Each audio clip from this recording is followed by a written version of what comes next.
we're going to find the cube roots of a complex number. We're going to write all of the answers in the form a plus bi and then plot them in rectangular coordinates.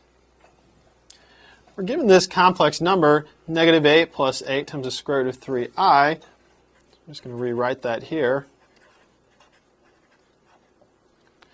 We're going to go ahead and call that w. Next, we need to find the magnitude of w. Remember that the magnitude of the complex number is also equal to r. The magnitude is going to be the square root of negative 8 squared plus 8 times the square root of 3 squared. And then it gives us that the magnitude is equal to 16. So we can write w, this complex number, in polar form as w is equal to 16 times a negative 1/2 plus the square root of 3 over 2 times I, which is equal to 16 times the cosine of 120 degrees plus I times the sine of 120 degrees. Now we have our polar form.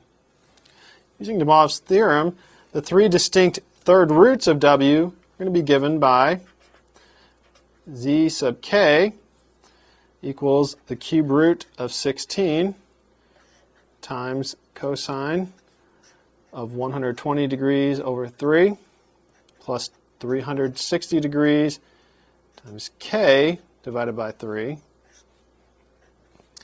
plus I times the sine of 120 degrees over 3 plus 360 degrees times k over 3.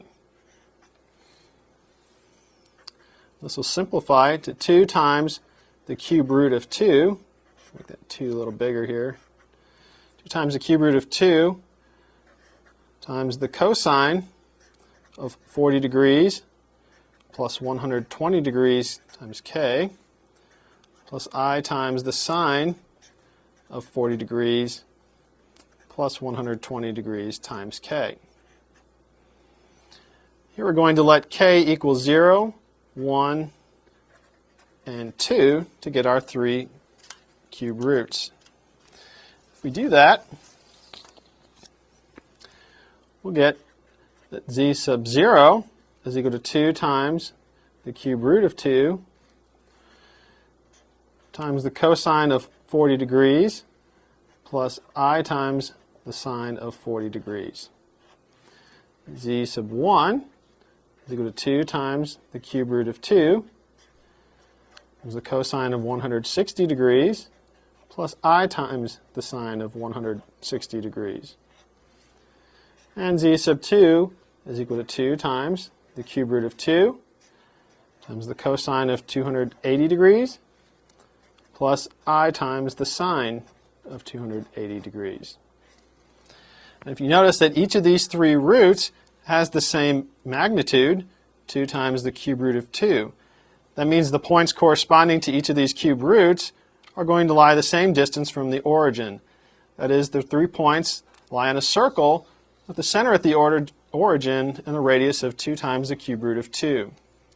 Furthermore, the points are equally spaced on that circle. Now that we have our 3 cube roots, we're going to go ahead and plot those in rectangular coordinates. Here you can see our diagram. We've got our circle, and we've got our three cube roots plotted on that circle. Here's z sub 0, z sub 1, and z sub 2. Notice that these are equally spaced along this circle, and the radius of this circle is 2 times the cube root of 2.